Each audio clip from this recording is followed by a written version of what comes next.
ਅਧਿਆਇ ਦੂਸਰਾ। ਨਿੱਕੀ ਜੀ ਜੀਤਾਂ ਕਈ ਦਿਨ ਤੋਂ ਸਿਰ ਤੇ ਚੁੰਨੀ ਲੈ ਕੇ ਪਿਤਾ ਜੀ ਨਾਲ ਹਰ ਰੋਜ਼ ਆਥਣੇ ਗੁਰਦੁਆਰੇ ਜਾਣ ਲੱਗ ਪਈ ਸੀ। ਹੱਥ ਜੋੜ ਕੇ ਅਰਦਾਸ ਕਰਦੀ, ਪਾਠ ਸੁਣਦੀ। ਜਿੱਥੇ ਕੋਈ ਅਮੀਰ ਗਰੀਬ ਦਾ ਫਰਕ ਨਾ ਹੁੰਦਾ, ਕੋਈ ਜਾਤ ਪਾਤ ਦਾ ਵਿਤਕਰਾ ਨਾ ਹੁੰਦਾ, ਸਾਰੀਆਂ ਜਾਤਾਂ ਵਾਲੇ ਹੀ ਹੱਥ ਜੋੜ ਕੇ ਉੱਥੇ ਹੀ ਬੈਠੇ ਹੁੰਦੇ, ਇਕੱਠੇ ਪ੍ਰਸ਼ਾਦਾ ਚੱਕਦੇ। ਅੱਜ ਜਦੋਂ ਜੀਤਾ ਗੁਰਦੁਆਰੇ ਤੋਂ ਘਰ ਪਰਤੀ ਤਾਂ ਉਹਨੇ ਬੜੀ ਖੁਸ਼ ਹੋ ਕੇ ਗੰਗਾ ਭੂਆ ਨੂੰ ਦੱਸਿਆ, ਗੰਗਾ ਭੂਆ, ਅੱਜ ਮੈਂ ਵੀ ਬਾਕੀਆਂ ਦੇ ਨਾਲ ਲੋਹ ਉੱਪਰ ਰੋਟੀਆਂ ਲੁਹਾਈਆਂ ਸੀ।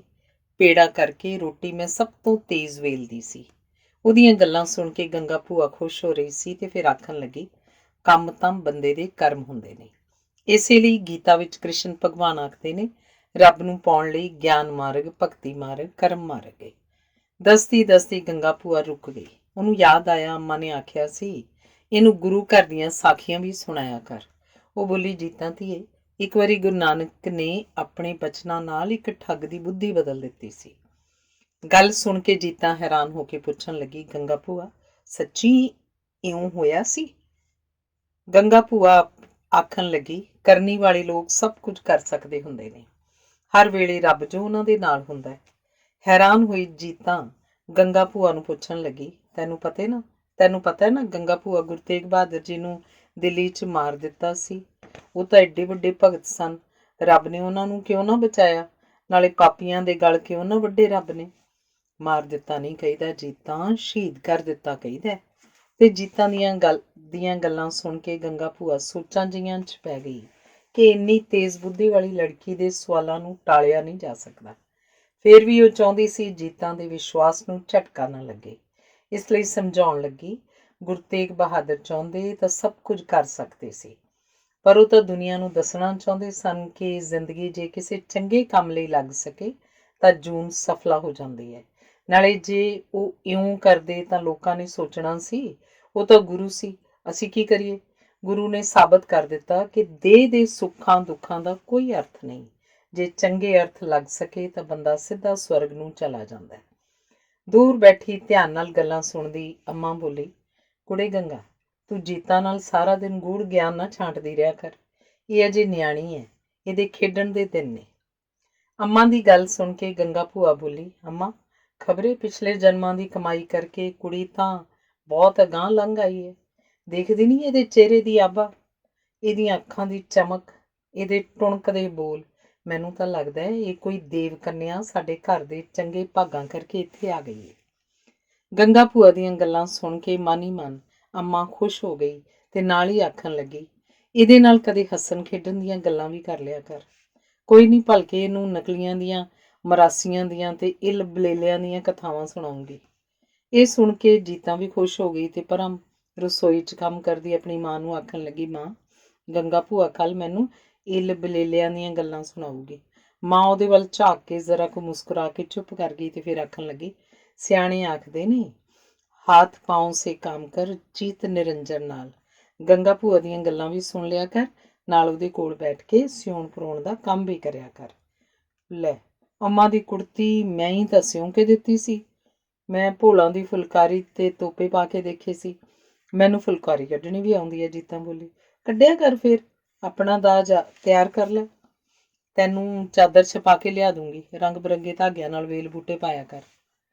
ਆਪੇ ਕਹਿੰਨੀ ਏ ਰੋਜ਼ ਇੰਨਾ ਪਾਠ ਯਾਦ ਕਰਿਆ ਕਰ, ਨਾਲੇ 5 ਵਰਕੇ ਪੋਥੀ ਦੇ ਉਤਾਰ ਲਿਆ ਕਰ। ਹੁਣ ਕਹਿੰਨੀ ਏ ਕਢਾਈਆਂ ਵੀ ਕਰਿਆ ਕਰ, ਜੀਤਾਂ ਬੋਲੀ। ਕੁੜੀਆਂ ਨੇ ਸਾਰਾ ਕੁਝ ਹੀ ਕਰਨਾ ਹੁੰਦਾ ਹੈ, ਅਗਲੇ ਘਰ ਜਾ ਕੇ, ਨਹੀਂ ਤਾਂ ਸੱਸ ਨੂੰ ਕੀ ਦਿਖਾਏਂਗੀ, ਜੀਤਾ ਦੀ ਮਾਂ ਬੋਲੀ। ਇਹ ਸੁਣ ਕੇ ਜੀਤਾਂ ਅਗਲੇ ਘਰ ਬਾਰੇ ਸੋਚਦੀ, ਸੱਸ ਬਾਰੇ ਸੋਚਦੀ, ਸੱਸ ਦੇ ਪੁੱਤਰ ਬਾਰੇ ਸੋਚਣ ਲੱਗ ਪਈ। ਇਉਂ ਸੋਚਦੀ ਉਹ ਮਨ ਹੀ ਮਨ ਮੁਸਕਰਾ ਪਈ। ਵੇਲਾ ਆਥਣ ਦਾ ਸੀ, ਗਾੜੇ ਕਾਲੇ ਬੱਦਲ ਚੜ੍ਹ ਆਏ ਤੇ ਮੀਂਹ ਵਰਸਣ ਲੱਗ ਪਿਆ। ਵਿਹੜੇ ਵਿੱਚ ਪਈਆਂ ਚੀਜ਼ਾਂ ਤੇ ਵਸਤਾਂ ਛੇਤੀ ਛੇਤੀ ਜੀਤਾਂ ਤੇ ਉਹਦੀ ਮਾਂ ਨੇ ਵਰਾਂਡੇ 'ਚ ਕੀਤੀਆਂ। ਦਾਦੀ ਉਹਦੀ ਮੀਂਹ ਪੈਂਦਾ ਵੇਖ ਕੇ ਖੁਸ਼ ਹੋ ਰਹੀ ਸੀ ਤੇ ਬੋਲੀ, ਇਸ ਰੁੱਤੇ ਮੀਂਹ ਪੈਣਾ ਫਸਲਾਂ ਲਈ ਚੰਗਾ ਹੁੰਦਾ ਹੈ। ਕੁੜੇ ਬਹੂ, ਉਹਨੇ ਜੀਤਾਂ ਦੀ ਮਾਂ ਨੂੰ ਹਾਕ ਮਾਰ ਕੇ ਆਖਿਆ, ਥੋੜਾ ਜਿਹਾ ਆਟਾ ਘੋਲ ਕੇ ਪੂੜੇ ਪਕਾ ਲੈ। ਗੰਗਾ ਨੂੰ ਆਖ ਮੰਦਰ ਨੇੜਿਓਂ ਪਿੱਪਲ ਦੇ 2 ਪੱਤੇ ਵੀ ਤੋੜ ਲਿਆਵੇ। ਅੰਮਾ, ਪੱਤੇ ਕੀ ਕਰਨੇ ਨੇ? ਜੀਤਾਂ ਨੇ ਪੁੱਛਿਆ। ਤਵੇ ਉੱਪਰ ਤੇਲ ਲਾ ਕੇ ਮਿੱਠੇ ਆਟੇ ਦਾ ਘੋਲੂਆ ਜਦੋਂ ਪਾਈਦਾ ਤਾਂ ਪਿੱਪਲ ਦਾ ਪੱਤਾ ਦੂਰਾ ਕਰਕੇ ਉਹਦੇ ਨਾਲ ਘੋਲੂਏ ਦਾ ਪੂੜਾ ਬਣਾਈਦਾ। ਚੰਗਾ ਭੂਆ, ਤੂੰ ਬੈਠ, ਮੈਂ ਭੱਜ ਕੇ ਪੱਤੇ ਤੋੜ ਲਿਆਉਣੀ ਆ, ਆਖਦੀ ਜੀਤਾਂ ਬਾਹਰ ਲੰਘ ਗਈ। ਉਹਦੇ ਆਉਂਦੀ ਨੂੰ ਮਾਂ ਨੇ 2 ਪੂਰ ਗੁਲਗੁਲਿਆਂ ਦੇ ਕੱਢ ਰੱਖੇ ਸਨ। ਮਿੱਠੇ ਤੇ ਸਲੂਣੇ ਪੂੜਿਆਂ ਦਾ 2 ਭਾਂਡਿਆਂ 'ਚ ਆਟਾ ਤਿਆਰ ਕਰ ਰੱਖਿਆ ਸੀ, ਨਾਲ ਹੀ ਖੀਰ ਰਿੱਝਣੀ ਰੱਖ ਦਿੱਤੀ ਸੀ। ਪੂੜੇ ਪੱਕਦੇ ਦੇਖ ਸੰਤੀ ਬੁੜੀ ਵੀ ਕੋਈ ਚੀਜ਼ ਪੁੱਛਣ ਆਈ, ਉੱਥੇ ਹੀ ਬੈਠ ਗਈ ਤੇ ਉਹ ਅੰਮਾ ਨਾਲ ਗੱਲਾਂ ਕਰਨ ਲੱਗ ਪਈ। ਅੰਮਾ, ਜੀਤਾਂ ਨੂੰ ਬਾਹਰ ਨਾ ਜਾਣ ਦਿਆ ਕਰ, ਵਕਤ ਮਾੜੇ ਆ ਗਏ ਆ, ਨਾਲੇ ਇਹਨੂੰ ਲੀੜੇ ਚੱਜ ਦੇ ਨਾ ਪਵਾਇਆ ਕਰ, ਆਖੇ ਬਾਬਲ ਬੇਟੀ ਗੁੱਦੜੇ ਲਪੇਟੀ, ਐਵੇਂ ਨਾ ਕਿਸੇ ਚੰਦਰੇ ਦੀ ਨਜ਼ਰ ਪੈ ਜਾਏ। ਮੈਂ ਤਾਂ ਆਪ ਬਹੂ ਨੂੰ ਆਖਦੀ ਹਾਂ ਵੀ ਧੀਆਂ ਤਾਂ ਰੁਲੀਆਂ ਖੁਲੀਆਂ ਹੀ ਚੰਗੀਆਂ ਲੱਗਦੀਆਂ ਨੇ, ਪਰ ਹਰਜਸ ਕੱਲੀ ਧੀ ਹੋਣ ਕਰਕੇ ਬਾਹਲਾ ਹੀ ਚਾਉ ਕਰਦਾ ਹੈ। ਨਿੱਕੀਆਂ ਨਿੱਕੀਆਂ ਗੱਲਾਂ ਕਰਦਿਆਂ ਅਜੇ ਬਹੁਤਾ ਸਮਾਂ ਨਹੀਂ ਸੀ ਲੰਘਿਆ ਕਿ ਖੀਰ ਪੂੜੇ ਤਿਆਰ ਹੋ ਗਏ। ਜੀਤਾਂ ਦੀ ਮਾਂ ਨੇ ਥਾਲੀ 'ਚ 2 ਪੂੜੇ ਤੇ ਕੌਲੀ 'ਚ ਖੀਰ ਪਾ ਕੇ ਪਹਿਲਾਂ ਅੰਮਾ ਨੂੰ ਫੜਾਈ। ਉਹਨੇ ਬੇਬੇ ਸੰਤੀ ਕੰਨੀ ਵਧਾਤੀ, ਪਰ ਝਾਟੀ ਜੀਤਾਂ ਦੀ ਮਾਂ ਬੋਲੀ, ਅੰਮਾ, ਬੇਬੇ ਖਾਤਰ ਵੀ ਮੈਂ ਲਈ ਆਉਣੀ ਆ। ਦੂਜੀ ਥਾਲੀ 'ਚ ਪੂੜੇ ਤੇ ਖੀਰ ਪਾ ਕੇ ਉਹ ਬੇਬੇ ਸੰਤੀ ਨੂੰ ਦੇਣ ਗਈ। ਕੁੜੇ ਬਹੂ ਰਹਿਣ ਦਿੰਦੀ, ਕਾਹਨੂੰ ਖੇਚਲ ਕੀਤੀ ਆ, ਆਖਦੀ ਸੰਤੀ ਨੇ ਥਾਲੀ ਫੜ ਲਈ। ਇੱਕ ਪਾਸੇ ਬੈਠੀ ਖੀਰ ਪੂੜੇ ਖਾਂਦੀ ਜੀਤਾਂ ਅੰਮਾ ਨੂੰ ਆਖਣ ਲੱਗੀ, ਅੰਮਾ, ਖੀਰ ਪੂੜੇ ਆਪਾਂ ਮੀਂਹ ਪਏ ਤੋਂ ਹੀ ਕਿਉਂ ਬਣਾਉਂਦੇ ਆ? ਇਸ ਖਾਤਰ ਵੀ ਦੂਰ ਸਮੁੰਦਰ 'ਚੋਂ ਪਾਣੀ ਲੈ ਕੇ ਬੱਦਲ ਆਉਂਦੇ ਨੇ, ਸਾਰੇ ਦਰਖਤਾਂ ਬੂਟਿਆਂ ਤੇ ਫਸਲਾਂ ਨੂੰ ਪਾਣੀ ਨਾਲ ਰਜਾ ਦਿੰਦੇ ਨੇ ਤੇ ਧਰਤੀ ਨੂੰ ਵੀ ਧੋ ਦਿੰਦੇ ਨੇ। ਹਵਾ ਵੀ ਠੰਡੀ ਹੋ ਜਾਂਦੀ ਹੈ, ਸਾਰੇ ਜੀਵ ਜੰਤੂ ਖੁਸ਼ ਹੋ ਜਾਂਦੇ ਨੇ ਵੀ ਰੱਬ ਨੇ ਸਾਡੀ ਖਾਤਰ ਮੀਂਹ ਭੇਜਿਆ। ਇਸੇ ਲਈ ਖੁਸ਼ ਹੋ ਕੇ ਲੋਕੀ ਖੀਰ ਪੂੜੇ ਤੇ ਗੁਲਗੁਲੇ ਬਣਾਉਂਦੇ ਨੇ। ਜੇ ਅੰਮਾ ਬਿਨਾਂ ਮੀਂਹ ਤੋਂ ਖੀਰ ਪੂੜੇ ਬਣਾ ਲਈਏ ਤਾਂ ਕੀ ਹੁੰਦਾ? ਇਹਦਾ ਮਤਲਬ ਹੈ ਤੁਸੀਂ ਜੀਭ ਪਿੱਛੇ ਜਾਂਦੇ ਹੋ। ਆਖਿਆ ਜਾਂਦਾ ਹੈ, ਤਿੱਤਰ ਖੰਭੀ ਬਦਲੀ ਰੰਨ ਮਲਾਈ ਖਾਏ, ਉਹ ਵਸੇ ਉਹ ਉਜੜੇ ਕਦੇ ਨਾ ਖਾਲੀ ਜਾਏ। ਸਿਆਣਿਆਂ ਦੇ ਤੱਤ ਕੱਢੇ ਹੋਏ ਨੇ ਵੀ ਤਿੱਤਰ ਖੰਭੀ ਬਦਲੀ ਜ਼ਰੂਰ ਵਰਸਦੀ ਹੈ ਤੇ ਮਲਾਈ ਖਾਣ ਵਾਲੀ ਔਰਤ ਕਦੇ ਨਹੀਂ ਵਸਦੀ। ਮਤਲਬ ਹੈ ਜੀਭ ਦੇ ਪਿੱਛੇ ਨਹੀਂ ਜਾਈਦਾ, ਆਹਾਰ ਤਾਂ ਸੰਜਮ ਦਾ ਹੀ ਠੀਕ ਹੁੰਦਾ ਹੈ। ਅਗਲੇ ਦਿਨ ਨੂੰ ਕਈ ਦਿਨ ਦਾ ਵਾਂਢੇ ਗਿਆ ਹਰਜਸ ਪਰਤ ਆਇਆ। ਉਹਨੇ ਮੋਢੇ ਤੋਂ ਪਰਨਾ ਲਾਇਆ, ਪਗੜੀ ਲਾ ਕੇ ਕੋਲ ਮੰਜੇ ਤੇ ਰੱਖ ਦਿੱਤੀ ਤੇ ਜੁੱਤੀ ਵੀ ਖੋਲ੍ਹਤੀ, ਪਰ ਝਾਟੀ ਉੱਠ ਕੇ ਅੰਦਰਲੀ ਸਵਾਦ ਅੰਮਾ ਨੂੰ ਮੱਥਾ ਟੇਕਣ ਚਲਾ ਗਿਆ। ਉਹਦੇ ਵੱਲ ਝਾਕ ਕੇ ਉਹਦਾ ਮੋਢਾ ਪਲੋਸਦੀ ਹੋਈ ਅੰਮਾ ਅਸੀਸ ਦੇਣ ਲੱਗੀ, ਜਿਉਂਦਾ ਵਸਦਾ ਰਹਿ, ਰੱਬ ਤੇਰੇ ਅੰਗ ਸੰਗ ਸਹਾਈ ਹੋਵੇ, ਤੈਨੂੰ ਭਾਗ ਲਾਵੇ। ਹਰਜਸ ਉਹਨਾਂ ਦੀ ਪੈਂਦ ਬੈਠ ਗਿਆ ਤੇ ਬੋਲਿਆ, ਅੰਮਾ, ਆਪਣੀ ਜੀਤਾਂ ਭਾਗਾਂ ਵਾਲੀ ਹੈ। ਮੈਂ ਇਹਦਾ ਸਾਕ ਗੁਰੂ ਤੇਗ ਬਹਾਦਰ ਦੇ ਪੁੱਤਰ ਗੋਬਿੰਦ ਰਾਏ ਨੂੰ ਕਰ ਆਇਆ। ਇਹ ਸੁਣ ਕੇ ਅੰਮਾ ਚੁੱਪ ਜਿਹੀ ਕਰ ਗਈ, ਫਿਰ ਕੁਝ ਸੋਚ ਕੇ ਬੋਲੀ, ਸੰਯੋਗ ਤਾਂ ਧੁਰੋਂ ਲਿਖੇ ਹੁੰਦੇ ਨੇ, ਇਸ ਘਰ ਨਾਲ ਰਿਸ਼ਤਾ ਜੋੜ ਕੇ ਇੱਕ ਸੰਸਾ ਤਾਂ ਬਣਿਆ ਹੀ ਰਹੂ। ਦਿੱਲੀ ਦੇ ਹਾਕਮ ਇਹਨਾਂ ਦੇ ਵੈਰੀ ਬਣੇ ਹੋਏ ਨੇ। ਨਹੀਂ ਅੰਮਾ, ਇਹ ਤਾਂ ਗੁਰੂ ਤੇਗ ਬਹਾਦਰ ਦੀ ਆਪਣੀ ਰਜ਼ਾ ਸੀ ਜੋ ਉਹਨਾਂ ਨੇ ਤਸੀਹੇ ਸਹੇ ਤੇ ਸ਼ਹੀਦ ਹੋਏ। ਉਹ ਸਿੱਖਾਂ ਸੇਵਕਾਂ ਵਿੱਚ ਨਵੀਂ ਰੂਹ ਫੂਕ ਗਏ ਨੇ। ਹੁਣ ਕੋਈ ਕਿਸੇ ਹਾਕਮ ਤੋਂ ਨਹੀਂ ਡਰਦਾ। ਨਾਲੇ ਤੂੰ ਆਪੇ ਤਾਂ ਆਖਦੀ ਹੁੰਨੀ ਹੈ, ਰੱਬ ਦੇ ਹੁਕਮ ਬਿਨਾਂ ਪੱਤਾ ਵੀ ਨਹੀਂ ਹਿਲਦਾ, ਫਿਰ ਚਿੰਤਾ ਕਾਹਦੀ ਕਰਨੀ ਹੋਈ? ਚੱਲ ਉਹ ਜਾਣੇ ਜੋ ਧੀ ਦੇ ਲੇਖ, ਅੱਜ ਤਾਂ ਉਹ ਰਾਜਾ ਘਰ ਹੈ। ਅੰਮਾ ਬੋਲੀ, ਨਹੀਂ ਅੰਮਾ, ਰਾਜਿਆਂ ਦਾ ਉਸ ਨਾਲ ਕੀ ਮੁਕਾਬਲਾ, ਇਸ ਘੜੀ ਤਾਂ ਉਹ ਰਾਜਿਆਂ ਨਾਲੋਂ ਵੀ ਵੱਡੇ ਨੇ। ਮੈਂ ਤਾਂ ਸਮਝਦਾ ਜੀਤਾਂ ਦੇ ਕਾਰਨ ਸਾਡੀਆਂ ਵੀ 7 ਕੁਲਾਂ ਤਰ ਜਾਣਗੀਆਂ। ਦੂਰ ਰਸੋਈ 'ਚ ਕੰਮ ਕਰਦੀ ਜੀਤਾਂ ਦੀ ਮਾਂ ਸੱਸ ਤੇ ਪਤੀ ਦੀਆਂ ਗੱਲਾਂ ਸੁਣ ਰਹੀ ਸੀ। ਮਾਨੀ ਮਨ ਉਹਨੇ ਰੱਬ ਨੂੰ ਨਮਸਕਾਰ ਕੀਤੀ ਕਿ ਉਹਨਾਂ ਦੀ ਧੀ ਦੇ ਅੰਗ ਸੰਗ ਸਹਾਈ ਹੋਵੇ। ਤੀਸਰਾ ਅਧਿਆਇ। ਜੀਤਾਂ ਦੀ ਉਮਰ ਭਾਵੇਂ ਛੋਟੀ ਸੀ, ਪਰ ਘਰ 'ਚ ਉਹਦੇ ਵਿਆਹ ਦੀਆਂ ਗੱਲਾਂ ਹੋਣ ਲੱਗ ਪਈਆਂ ਸਨ। ਕੁੜੀਆਂ ਨੂੰ ਛੋਟੀ ਉਮਰੇ ਵਿਆਹ ਦੇਣ ਦਾ ਰਿਵਾਜ ਸੀ। ਅੰਮਾ ਜੀਤਾਂ ਦੀ ਮਾਂ ਨੂੰ ਆਖਦੀ, ਟੂਮਾ ਮੈਂ ਆਪਣੇ ਪੇਕਿਆਂ ਵਾਲੇ ਸੁਨਿਆਰੇ ਤੋਂ ਬਣਵਾ ਕੇ ਲਿਆਉਂ, ਉਹ ਭਲਾ ਬੰਦਾ ਹੈ। ਅੰਮਾ ਦੀ ਗੱਲ ਜੀਤਾਂ ਨੇ ਵੀ ਸੁਣੀ ਤੇ ਉਹ ਦਲਾਨ 'ਚ ਬੈਠੀ ਚਰਖਾ ਕੱਤਦੀ ਗੰਗਾ ਭੂਆ ਕੋਲ ਚਲੀ ਗਈ। ਉਹ ਬੋਲੀ, ਗੰਗਾ ਭੂਆ, ਵਿਆਹ ਤੋਂ ਮਗਰੋਂ ਕੁੜੀਆਂ ਸਹੁਰੇ ਚਲੀਆਂ ਜਾਂਦੀਆਂ ਨੇ ਨਾ, ਜਿਵੇਂ ਸੀਤਾ, ਪ੍ਰਸਿੰਨੀ ਤੇ ਮਾਇਆ ਚਲੀਆਂ ਗਈਆਂ ਨੇ। ਤੂੰ ਜੀਤਾਂ ਗੱਲਾਂ ਬੜੀਆਂ ਪੁੱਛਦੀਆਂ। ਗੰਗਾ ਭੂਆ, ਵਿਆਹ ਤੋਂ ਮਗਰੋਂ ਕਿੰਨੇ ਚਿਰ ਪਿੱਛੋਂ ਮੁਕਲਾਵਾ ਹੁੰਦਾ? ਜੀਤਾਂ ਨੇ ਪੁੱਛਿਆ। ਇਹ ਤਾਂ ਅਗਲਿਆਂ ਦੀ ਮਰਜ਼ੀ ਹੈ ਜੀਤਾਂ, ਮੁੰਡਾ ਨਿਆਣਾ ਹੋਵੇ ਉਡੀਕ ਲੈਂਦੇ ਨੇ, ਲੋੜਵੰਦ ਹੋਣ ਤਾਂ ਮੁਕਲਾਵਾ ਛੇਤੀ ਲੈ ਜਾਂਦੇ ਨੇ। ਨਾਲੇ ਅੱਜ ਕੱਲ੍ਹ ਤਾਂ ਕੁੜੀਆਂ ਨੂੰ ਵਿਆਹ ਤੋਂ ਮਗਰੋਂ ਛੇਤੀ ਤੋਰ ਦਿੰਦੇ ਨੇ, ਜ਼ਮਾਨਾ ਮਾੜਾ ਹੈ। ਅਗਲੇ ਘਰ ਤੋਰ ਕੇ ਮਾਪੇ ਸੁਰਖਰੂ ਹੋ ਜਾਂਦੇ ਨੇ। ਗੰਗਾ ਭੂਆ ਕੁਝ ਸੋਚ ਕੇ ਆਖਣ ਲੱਗੀ, ਨਰਾਤੇ ਤਾਂ ਨੇੜੇ ਹੀ ਨੇ, ਫਿਰ ਦੁਸਹਿਰਾ, ਫਿਰ ਦੀਵਾਲੀ, ਮਗਰੋਂ ਹੀ ਸਾਹਾ ਕਢਾਵਾਂਗੇ। ਅਜੇ ਤਾਂ ਹੱਥ ਰੁਪਈਆ ਧਰ ਕੇ ਰੋਕ ਕੇ ਹੀ ਆਇਆ ਹਰਜਸ। ਜੀਤਾਂ ਨੇ ਬਾਕੀ ਦੀ ਗੱਲ ਅਣਸੁਣੀ ਕਰਕੇ ਇਹੀ ਪੁੱਛਿਆ, ਗੰਗਾ ਭੂਆ, ਦੁਸਹਿਰੇ ਨੂੰ ਰਾਵਣ ਨੂੰ ਕਿਉਂ ਫੂਕਦੇ ਨੇ? ਨਾਲੇ ਉਹਦੇ 10 ਸਿਰ ਕਿਵੇਂ ਹੋਏ? ਕਿ ਉਹ 10 ਸਿਰਾਂ ਵਾਲਾ ਆਦਮੀ ਸੀ? ਨਹੀਂ ਜੀਤਾ, ਉਹ ਬੜਾ ਗੁਣੀ ਗਿਆਨੀ ਬ੍ਰਾਹਮਣ ਰਾਜਾ ਸੀ। ਉਹਨੇ 4 ਵੇਦ 6 ਸ਼ਾਸਤਰ 10 ਗ੍ਰੰਥ ਪੜ੍ਹੇ ਹੋਏ ਸੀ। ਆਖਦੇ ਨੇ ਉਸ ਵੇਲੇ ਦੀ ਲੰਕਾ ਸੋਨੇ ਦੀ ਬਣੀ ਹੋਈ ਸੀ। ਇਹ ਤਾਂ ਜੀਤਾ ਮੈਨੂੰ ਵੀ ਨਹੀਂ ਪਤਾ ਕਿ ਉਹਦੇ 10 ਸਿਰ ਕਿਉਂ ਸੀ। ਰਾਵਣ ਇੱਕ ਪਾਪੀ ਰਾਜਾ ਸੀ। ਉਹਨੂੰ ਮਾਰ ਕੇ ਰਾਮਚੰਦਰ ਨੇ ਬਦੀ ਉੱਤੇ ਨੇਕੀ ਦੀ ਜਿੱਤ ਵਿਖਾਈ ਸੀ। ਉਸੇ ਗੱਲ ਨੂੰ ਚੇਤੇ ਕਰਨ ਲਈ ਰਾਵਣ ਫੂਕਿਆ ਜਾਂਦਾ। ਤੇ ਦੀਵਾਲੀ ਨੂੰ ਆਪਾਂ ਦੀਵੇ ਕਿਉਂ ਡੰਗਦੇ ਹਾਂ? ਦੀਵਾਲੀ ਵਾਲੇ ਦਿਨ ਰਾਮਚੰਦਰ 14 ਸਾਲ ਬਨਵਾਸ ਕੱਟ ਕੇ ਆਪਣੇ ਰਾਜ 'ਚ ਮੁੜਿਆ ਸੀ। ਦੀਵੇ ਇਸ ਲਈ ਵੀ ਡੰਗਦੇ ਹਾਂ ਕਿ ਉਸ ਰਾਤ ਲਕਸ਼ਮੀ ਲੋਕਾਂ ਦੀ ਘਰੀ ਜਾਂਦੀ ਹੈ ਤੇ ਲੋਕ ਦੇਵੀ ਲਕਸ਼ਮੀ ਦੀ ਪੂਜਾ ਵੀ ਕਰਦੇ ਨੇ। ਗੰਗਾ ਭੂਆ, ਦੇਵੀ ਲਕਸ਼ਮੀ ਸੱਚੀ ਲੋਕਾਂ ਦੇ ਘਰੀ ਜਾਂਦੀ ਹੈ? ਆਪਣੇ ਵੀ ਆਏਗੀ? ਜੀ ਤਾਂ ਤੂੰ ਤਾਂ ਮੇਰਾ ਦਿਮਾਗ ਚੱਟ ਜਾਂਦੀ ਹੈ। ਪੁਰਾਣੀਆਂ ਸਿਆਣਿਆਂ ਦੀਆਂ ਕਥੀਆਂ ਹੋਈਆਂ ਗੱਲਾਂ ਨੇ। ਸੱਤਿਆ ਇੱਕ ਕਹਾਣੀ ਦੱਸਦੀ ਸੀ ਗੰਗਾ ਭੂਆ ਵੀ ਇੱਕ ਬਾਣੀਏ ਨੇ ਬੜੀ ਭਗਤੀ ਕੀਤੀ, ਲਕਸ਼ਮੀ ਨੂੰ ਧਿਆਇਆ। ਖੁਸ਼ ਹੋ ਕੇ ਲਕਸ਼ਮੀ ਉਹਦੇ ਘਰ ਗਈ ਤੇ ਆਖਿਆ ਮੰਗ ਲੈ ਭਾਈ ਜੋ ਕੁਛ ਮੰਗਣਾ। ਉਹ ਆਖਣ ਲੱਗਿਆ ਤੁਸੀਂ ਮਾਤਾ ਲਕਸ਼ਮੀ ਜੀ ਮੇਰੇ ਘਰ ਇੱਥੇ ਬੈਠ, ਮੈਂ ਖੂਹ ਤੇ ਇਸ਼ਨਾਨ ਕਰਕੇ ਆਇਆ ਤੇ ਮੁੜ ਕੇ ਮੰਗਾਂਗਾ। ਬਾਣੀਏ ਨੇ ਖੂਹ 'ਚ ਛਾਲ ਮਾਰ ਦਿੱਤੀ ਤੇ ਮੁੜ ਕੇ ਆਇਆ ਹੀ ਨਾ। ਇਸ ਕਰਕੇ ਬਾਣੀਆਂ ਦੇ ਘਰ ਧਨ ਦੌਲਤ ਹਮੇਸ਼ਾ ਰਹਿੰਦੀ ਹੈ। ਜੀਤਾ ਨੇ ਜਦੋਂ ਹੱਸ ਕੇ ਦੱਸਿਆ ਤਾਂ ਗੰਗਾ ਭੂਆ ਜਰਾ ਗੁੱਸੇ ਹੋ ਕੇ ਕਹਿਣ ਲੱਗੀ, ਇਹ ਕਲਯੁਗੀ ਲੋਕਾਂ ਦੀਆਂ ਘੜੀਆਂ ਹੋਈਆਂ ਗੱਲਾਂ ਨੇ। ਬਾਣੀਏ ਜੇ ਆਪਣੀ ਅਕਲ ਨਾਲ ਧਨ ਕਮਾ ਲੈਂਦੇ ਨੇ ਤਾਂ ਦੂਜਿਆਂ ਨੂੰ ਸੜਨ ਹੋਣ ਲੱਗਦੀ ਹੈ। ਕੁੜੇ ਗੰਗਾ, ਪਿਛਲੇ ਜਨਮ ਕਿਤੇ ਤੂੰ ਬਾਣੀਆਂ ਦੀ ਕੁੜੀ ਤਾਂ ਨਹੀਂ ਸੀ? ਦੂਰ ਬੈਠੀ ਅੰਮਾ ਨੇ ਆਖਿਆ ਜੋ ਉਹਨਾਂ ਦੀਆਂ ਗੱਲਾਂ ਸੁਣ ਰਹੀ ਸੀ। ਗੰਗਾ ਭੂਆ ਉੱਠ ਕੇ ਅੰਮਾ ਕੋਲ ਚਲੀ ਗਈ ਤੇ ਪੁੱਛਣ ਲੱਗੀ, ਸਾਹਾ ਉਹ ਕਢਵਾਉਣਗੇ ਕਿ ਆਪਾਂ ਕਢਾਵਾਂਗੇ? ਇਹ ਤਾਂ ਮੈਂ ਹਾਲੇ ਹਰਜਸ ਤੋਂ ਪੁੱਛਿਆ ਹੀ ਨਹੀਂ, ਅੰਮਾ ਨੇ ਦੱਸਿਆ। ਇੰਨੇ ਨੂੰ ਜੀਤਾਂ ਦੀ ਸਹੇਲੀ ਗੋਰੀ ਆ ਗਈ। ਚੁੱਲ੍ਹੇ 'ਚੋਂ ਲੱਕੜੀ ਦਾ ਇੱਕ ਕੋਲਾ ਲੈ ਕੇ ਵਿਹੜੇ 'ਚ ਪੀਚੋ ਬੱਕਰੀ ਖੇਡਣ ਲਈ ਡੱਬੇ ਬਣਾ ਲਏ। ਮਗਰੋਂ ਠੀਕਰੀ ਸੁੱਟ ਕੇ ਇੱਕ ਟੰਗ ਭਾਰ ਟੱਪਦੀਆਂ ਕੁੜੀਆਂ ਪੀਚੋ ਬੱਕਰੀ ਖੇਡਣ ਲੱਗੀਆਂ। ਗੰਗਾ ਭੂਆ ਨੂੰ ਵੇਖ ਕੇ ਹਾਸਾ ਜਿਹਾ ਆ ਗਿਆ ਕਿ ਇੱਕ ਪਾਸੇ ਤਾਂ ਇਹਦੇ ਵਿਆਹ ਦੀਆਂ ਗੱਲਾਂ ਹੋ ਰਹੀਆਂ ਨੇ ਤੇ ਦੂਜੇ ਪਾਸੇ ਪੀਚੋ ਬੱਕਰੀ ਖੇਡ ਰਹੀ ਹੈ।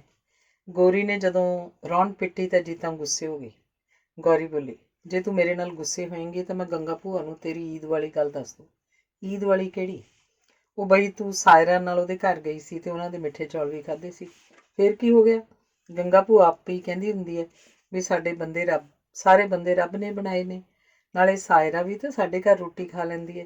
ਨਾਲੇ ਮੈਂ ਤੇਰੀ ਗੱਲ ਵੀ ਦੱਸ ਦੂੰ ਕਿ ਤੂੰ ਜਦੋਂ ਹੱਟੀ ਤੋਂ ਸੌਦਾ ਲੈਣ ਜਾਨੀ ਏ ਰੂੰਗੇ 'ਚ ਪਤਾਸਾ ਵੀ ਮੰਗਦੀ ਹੁੰਦੀ ਹੈ। ਚੱਲ ਆਪਾਂ ਫਿਰ ਆੜੀ ਪਾ ਲੈਂਦੇ ਹਾਂ। ਨਾ ਤੂੰ ਮੇਰੀ ਗੱਲ ਦੱਸੀ ਨਾ ਮੈਂ ਤੇਰੀ ਦੱਸੂ। ਮੈਨੂੰ ਤੇਰੇ ਬਾਪੂ ਦੀ ਸਹੁੰ ਲੱਗੇ, ਮੇਰੇ ਬਾਪੂ ਦੀ ਸਹੁੰ ਲੱਗੇ, ਗੌਰੀ ਬੋਲੀ। ਗੰਗਾ ਭੂਆ ਨੂੰ ਭਾਵੇਂ ਸਾਰੀਆਂ ਗੱਲਾਂ ਸੁਣ ਰਹੀਆਂ ਸੀ ਪਰ ਉਹਨੇ ਇਉਂ ਜ਼ਾਹਰ ਕੀਤਾ ਜਿਵੇਂ ਉਹਨੇ ਕੁਝ ਵੀ ਨਹੀਂ ਸੁਣਿਆ ਹੁੰਦਾ। ਫਿਰ ਗੌਰੀ ਦੇ ਜਾਣ ਮਗਰੋਂ ਗੰਗਾ ਭੂਆ ਨੇ ਜੀਤਾਂ ਨੂੰ ਕੋਲ ਸੱਦਿਆ ਤੇ ਦੱਸਣ ਲੱਗੀ, ਇੱਕ ਵਾਰੀ ਫਿਰਦੇ ਫਿਰਾਉਂਦੇ ਬਾਬਾ ਨਾਨਕ ਜੀ ਮੱਕੇ ਮਦੀਨੇ ਤੇ ਬਗਦਾਦ ਚਲੇ ਗਏ। ਮੁਸਲਮਾਨਾਂ ਦੇ ਧਰਮ ਵਿੱਚ ਗਾਉਣਾ ਵਜਾਉਣਾ ਮਨ੍ਹਾ ਹੈ। ਉੱਥੇ ਨਿਧੜਕ ਗਾਉਂਦੇ ਵਜਾਉਂਦੇ ਮਰਦਾਨੇ ਨੂੰ ਦੇਖ ਲੋਕਾਂ ਨੇ ਸਮਝਿਆ ਜਾਂ ਇਹ ਕੋਈ ਬਾਵਲਾ ਹੈ ਜਾਂ ਕਾਫਰ। ਪਰ ਉਹ ਲੋਕਾਂ ਨੂੰ ਐਡਾ ਚੰਗਾ ਲੱਗਦਾ ਸੀ ਕਿਸੇ ਨੇ ਉਹਨੂੰ ਕੁਝ ਨਾ ਆਖਿਆ। ਉਹ ਤਾਂ ਰੱਬੀ ਬਾਣੀ ਗਾਉਂਦਾ ਸੀ। ਗੁਰੂ ਨਾਨਕ ਦੇਵ ਜੀ ਕਾਬੇ ਕੰਨੀ ਪੈਰ ਕਰਕੇ ਸੌਂ ਗਏ। ਕਾਜੀ ਨੇ ਆਖਿਆ ਤੂੰ ਰੱਬ ਦੇ ਘਰ ਵੱਲ ਪੈਰ ਕਰਕੇ ਕਿਉਂ ਸੁੱਤਾ ਹੈ? ਤੂੰ ਕਾਫਰ ਹੈ। ਗੁਰੂ ਜੀ ਨੇ ਆਖਿਆ ਭਈ ਜਿੱਧਰ ਰੱਬ ਨਹੀਂ ਹੈ ਮੇਰੇ ਪੈਰ ਫੜ ਕੇ ਉੱਧਰ ਨੂੰ ਘੁਮਾ ਦਿਓ। ਮਤਲਬ ਸੀ ਮੂਰਖੋ, ਰੱਬ ਤਾਂ ਹਰੇਕ ਪਾਸੇ ਹੈ, ਕਿਸੇ ਪਾਸੇ ਤਾਂ ਪੈਰ ਰੱਖਾਂਗੇ ਹੀ। ਇਉਂ ਹੀ ਵਰ੍ਹਿਆਂ ਦੇ ਵਰ੍ਹੇ ਲੰਘ ਗਏ। ਗੁਰੂ ਨਾਨਕ ਦੇਵ ਜੀ ਦੇ ਨਾਲ ਘੁੰਮਦੇ, ਰਬਾਬ ਉੱਪਰ ਬਾਣੀ ਗਾਉਂਦੇ ਮਰਦਾਨੇ ਨੇ ਸਾਰੀ ਉਮਰ ਲੰਘਾਤੀ। ਜਦੋਂ ਉਹਦਾ ਕਾਲ ਨੇੜੇ ਆ ਗਿਆ ਤਾਂ ਗੁਰੂ ਜੀ ਨੇ ਪੁੱਛਿਆ, ਮਰਦਾਨਿਆਂ ਮਰਨ ਤੋਂ ਮਗਰੋਂ ਤੈਨੂੰ ਦਫਨਾਈਏ ਜਾਂ ਸੰਸਕਾਰ ਕਰੀਏ? ਮਰਦਾਨੇ ਨੇ ਕਿਹਾ, ਵਾਹ ਬਾਬਾ ਵਾਹ, ਅਜੇ ਵੀ ਸਰੀਰਾਂ ਦੇ ਚੱਕਰ ਵਿੱਚ। ਬਾਬੇ ਨੇ ਗਾਂਹ ਵੱਧ ਮਰਦਾਨੇ ਨੂੰ ਛਾਤੀ ਨਾਲ ਲਾਇਆ ਤੇ ਕਿਹਾ, ਤੂੰ ਬ੍ਰਹਮ ਨੂੰ ਪਛਾਣ ਲਿਆ ਮਰਦਾਨਿਆਂ? ਚੱਲ ਹੁਣ ਇਹ ਦੱਸ ਕਿ ਤੇਰੀ ਆਖਰੀ ਇੱਛਾ ਕੀ ਹੈ? ਮਰਦਾਨਾ ਬੋਲਿਆ, ਬਸ ਇਹੀ ਬਾਬਾ ਕਿ ਮਰ ਕੇ ਵੀ ਤੈਥੋਂ ਨਾ ਵਿਛਣਾ। ਹੁਣ ਬਾਣੀ ਵਿੱਚ ਨਾਨਕ ਜਿਉਂਦਾ ਤੇ ਰਾਗ ਬਣ ਕੇ ਮਰਦਾਨਾ ਨਾਲ ਹੀ ਹੈ। ਜੀਤਾ ਨੂੰ ਇਹ ਗੱਲ ਬਹੁਤੀ ਸਮਝ ਤਾਂ ਨਾ ਲੱਗੀ ਪਰ ਉਹਨੇ ਅੱਗੋਂ ਕੁਛ ਨਾ ਪੁੱਛਿਆ। ਅਧਿਆਇ ਚੌਥਾ। ਜੀਤਾ ਨੂੰ ਸਾਰਾ ਦਿਨ ਆਥਣ ਦੀ ਉਡੀਕ ਰਹਿੰਦੀ। ਜਦੋਂ ਹਨੇਰੇ ਪਏ ਉਹ ਗੰਗਾ ਭੂਆ ਦੇ ਮੰਜੇ ਤੇ ਬੈਠ ਕੇ ਬਾਤਾਂ ਸੁਣਦੀ ਸੀ। ਅੱਜ ਗੰਗਾ ਭੂਆ ਨੇ ਜੀਤਾ ਨੂੰ ਰਾਜਕੁਮਾਰੀ ਦੀ ਕਹਾਣੀ ਸੁਣਾਈ ਜਿਸ ਨੂੰ ਦਿਓ ਚੁੱਕ ਕੇ ਦੂਰ ਪਹਾੜ ਦੀ ਇੱਕ ਗੁਫਾ 'ਚ ਲੈ ਗਿਆ ਸੀ। ਰਾਜਕੁਮਾਰੀ ਨੇ ਰੋ ਰੋ ਕੇ ਦਿਓ ਨੂੰ ਪੁੱਛਿਆ, ਤੂੰ ਮੈਨੂੰ ਇੱਥੇ ਕਿਉਂ ਲੈ ਆਇਆ? ਦਿਓ ਆਖਣ ਲੱਗਿਆ, ਤੇਰੇ ਵਰਗੀ ਸੋਹਣੀ ਮੇਰੀ ਇੱਕ ਧੀ ਸੀ ਜਿਹੜੀ ਭੁੱਲ ਕੇ ਰਾਜੇ ਦੇ ਬਾਗ ਵੱਲ ਚਲੀ ਗਈ ਸੀ। ਉੱਥੋਂ ਰਾਜੇ ਦੇ ਸਿਪਾਹੀ ਫੜ ਕੇ ਉਹਨੂੰ ਰਾਜੇ ਕੋਲ ਲੈ ਗਏ। ਆਖਦੇ ਨੇ ਰਾਜਾ ਉਹਨੂੰ ਆਪਣੀ ਰਾਣੀ ਬਣਾਉਣਾ ਚਾਹੁੰਦਾ ਸੀ। ਉਹ ਨਾ ਮੰਨੀ ਤਾਂ ਰਾਜੇ ਨੇ ਉਹਨੂੰ ਕੈਦ 'ਚ ਸੁੱਟਤਾ। ਕੈਦ ਵਿੱਚ ਉਹਨੇ ਅੰਨ ਪਾਣੀ ਤਿਆਗ ਦਿੱਤਾ ਤੇ ਹੌਲੀ ਹੌਲੀ ਭੁੱਖੀ ਧਿਆਈ ਉਹ ਕੈਦ 'ਚ ਮਰ ਗਈ। ਰਾਜੇ ਨੇ ਉਹਨੂੰ ਆਪਣੇ ਮਹਿਲ ਕੋਲ ਦੱਬ ਦਿੱਤਾ। ਇਸ ਲਈ ਮੈਂ ਤੈਨੂੰ ਚੁੱਕ ਕੇ ਕੈਦ ਕੀਤਾ ਹੈ, ਹੁਣ ਰਾਜੇ ਨੂੰ ਪਤਾ ਲੱਗੂ। ਪਰ ਗੰਗਾ ਭੂਆ, ਰਾਜਕੁਮਾਰੀ ਦਾ ਇਸ 'ਚ ਕੀ ਕਸੂਰ ਸੀ? ਜੀਤਾ ਨੇ ਪੁੱਛਿਆ। ਮਾਪਿਆਂ ਦੇ ਚੰਗੇ ਮਾੜੇ ਕਰਮਾਂ ਦਾ ਫਲ ਵੀ ਬੱਚਿਆਂ ਨੂੰ ਭੁਗਤਣਾ ਪੈਂਦਾ ਜੀਤਾ। ਫਿਰ ਗੰਗਾ ਭੂਆ, ਰਾਜਕੁਮਾਰੀ ਵੀ ਉੱਥੇ ਮਰ ਗਈ? ਨਹੀਂ, ਇੱਕ ਵਾਰੀ ਰਾਜੇ ਦੇ ਬਾਗ 'ਚ ਕੁਝ ਸਾਧੂ ਆ ਉਤਰੇ। ਰਾਜੇ ਨੇ ਉਹਨਾਂ ਦੀ ਬੜੀ ਸੇਵਾ ਕੀਤੀ ਤੇ ਰੋ ਰੋ ਕੇ ਆਪਣੀ ਪੁੱਤਰੀ ਬਾਰੇ ਦੱਸਿਆ ਕਿ ਉਹਨੂੰ ਦਿਓ ਪਤਾ ਨਹੀਂ ਕਿੱਥੇ ਚੁੱਕ ਕੇ ਲੈ ਗਿਆ। ਉਹਦਾ ਤਾਂ ਮੈਂ ਗੁਆਂਢੀ ਰਾਜੇ ਦੇ ਪੁੱਤਰ ਨਾਲ ਵਿਆਹ ਕਰਨਾ ਸੀ ਤੇ ਉਹ ਮੰਗੀ ਵੀ ਹੋਈ ਸੀ। ਸਾਧੂ ਨੇ ਰਾਜੇ ਨੂੰ ਇੱਕ ਖੁੱਦੋ ਦਿੱਤੀ ਤੇ ਆਖਿਆ, ਇਹ ਉਸ ਰਾਜਕੁਮਾਰ ਨੂੰ ਦੇ ਦਿਓ ਜਿਸ ਨਾਲ ਰਾਜਕੁਮਾਰੀ ਦਾ ਵਿਆਹ ਹੋਣਾ ਸੀ। ਇਸ ਖੁੱਦੋ ਨੂੰ ਆਪਣੇ ਅੱਗੇ ਉਹ ਰਾਜਕੁਮਾਰ ਰੇੜ ਦੇਵੇ। ਜਿੱਧਰ ਜਿੱਧਰ ਨੂੰ ਖੁੱਦੋ ਜਾਵੇ ਉਹਦੇ ਮਗਰ ਮਗਰ ਜਾਈ ਜਾਵੇ। ਅਖੀਰ ਇਹ ਖੁੱਦੋ ਨੂੰ ਰਾਜਕੁਮਾਰੀ ਤੱਕ ਲੈ ਜਾਏਗੀ। ਖੁੱਦੋ ਲੈ ਕੇ ਰਾਜਾ ਬੜਾ ਪ੍ਰਸੰਨ ਹੋਇਆ। ਗੁਆਂਢੀ ਰਾਜਕੁਮਾਰ ਨੂੰ ਖੁੱਦੋ ਦੇ ਕੇ ਰਾਜਕੁਮਾਰੀ ਲੱਭਣ ਲਈ ਆਖਿਆ। ਖੁੱਦੋ ਦੇ ਮਗਰ ਮਗਰ ਘੋੜਾ ਦੌੜਾਉਂਦਾ ਰਾਜਕੁਮਾਰ ਦਿਓ ਦੀ ਗੁਫਾ ਤੱਕ ਪਹੁੰਚ ਗਿਆ। ਆਪਣਾ ਘੋੜਾ ਗੁਫਾ ਦੇ ਬਾਹਰ ਬੰਨ੍ਹ ਕੇ ਤਲਵਾਰ ਸੂਤ ਕੇ ਉਹ ਗੁਫਾ ਦੇ ਅੰਦਰ ਚਲਾ ਗਿਆ। ਅੱਗੇ ਰਾਜਕੁਮਾਰੀ ਬੈਠੀ ਸੀ। ਉਹਨੂੰ ਦੇਖ ਕੇ ਪਹਿਲਾਂ ਹੱਸੀ ਤੇ ਫਿਰ ਰੋਈ। ਨੌਜਵਾਨ ਨੇ ਪੁੱਛਿਆ, ਇਹ ਸੁੰਦਰੀ, ਪਹਿਲੇ ਤੂੰ ਹੱਸੀ ਤੇ ਫਿਰ ਰੋਈ ਕਿਉਂ? ਉਹ ਬੋਲੀ, ਮੈਂ ਹੱਸੀ ਇਸ ਲਈ ਕਿ ਕੋਈ ਨੌਜਵਾਨ ਇੱਥੋਂ ਤੱਕ ਆ ਗਿਆ, ਰੋਈ ਇਸ ਲਈ ਕਿ ਹੁਣੇ ਦਿਓ ਆਏਗਾ ਤੇ ਤੈਨੂੰ ਖਾ ਜਾਏਗਾ। ਰਾਜਕੁਮਾਰ ਨੇ ਆਖਿਆ, ਗੁਫਾ ਦੇ ਬਾਹਰ ਮੇਰਾ ਘੋੜਾ ਖੜਾ, ਦਿਓ ਦੇ ਆਉਣ ਤੋਂ ਪਹਿਲਾਂ ਆਪਾਂ ਨੱਠ ਚੱਲਦੇ ਹਾਂ। ਰਾਜਕੁਮਾਰੀ ਭਾਵੇਂ ਦਿਓ ਤੋਂ ਡਰਦੀ ਸੀ, ਫਿਰ ਵੀ ਉਹ ਹੌਸਲਾ ਕਰਕੇ ਰਾਜਕੁਮਾਰ ਨਾਲ ਦੌੜ ਕੇ ਉਹਦੇ ਘੋੜੇ ਤੱਕ ਪਹੁੰਚ ਗਈ। ਰਾਜਕੁਮਾਰ ਰਾਜਕੁਮਾਰੀ ਨੂੰ ਘੋੜੇ ਤੇ ਬਿਠਾ ਕੇ ਘੋੜਾ ਦੌੜਾ ਲਿਆਇਆ ਤੇ ਉਹ ਰਾਜੇ ਦੇ ਮਹਿਲਾਂ ਤੱਕ ਪਹੁੰਚ ਗਏ। ਰਾਜਾ ਬੜਾ ਖੁਸ਼ ਹੋਇਆ। ਉਹਨੇ ਰਾਜਕੁਮਾਰ ਨੂੰ ਢੇਰ ਸਾਰੀਆਂ ਸੁਗਾਤਾਂ ਦੇ ਕੇ ਵਿਦਾ ਕੀਤਾ ਤੇ 1 ਮਹੀਨੇ ਮਗਰੋਂ ਰਾਜੇ ਨੇ ਬੜੀ ਧੂਮਧਾਮ ਨਾਲ ਰਾਜਕੁਮਾਰੀ ਦਾ ਵਿਆਹ ਉਸੇ ਰਾਜਕੁਮਾਰ ਨਾਲ ਕਰ ਦਿੱਤਾ। ਇਹ ਕਹਾਣੀ ਸੁਣ ਕੇ ਜੀਤਾ ਮਨ ਹੀ ਮਨ ਉਸ ਰਾਜਕੁਮਾਰ ਨੂੰ ਚਿਤਵਦੀ ਰਹੀ ਜਿਹੜਾ ਰਾਜਕੁਮਾਰੀ ਨੂੰ ਦਿਓ ਤੋਂ ਛੁਡਾ ਲਿਆਇਆ ਸੀ।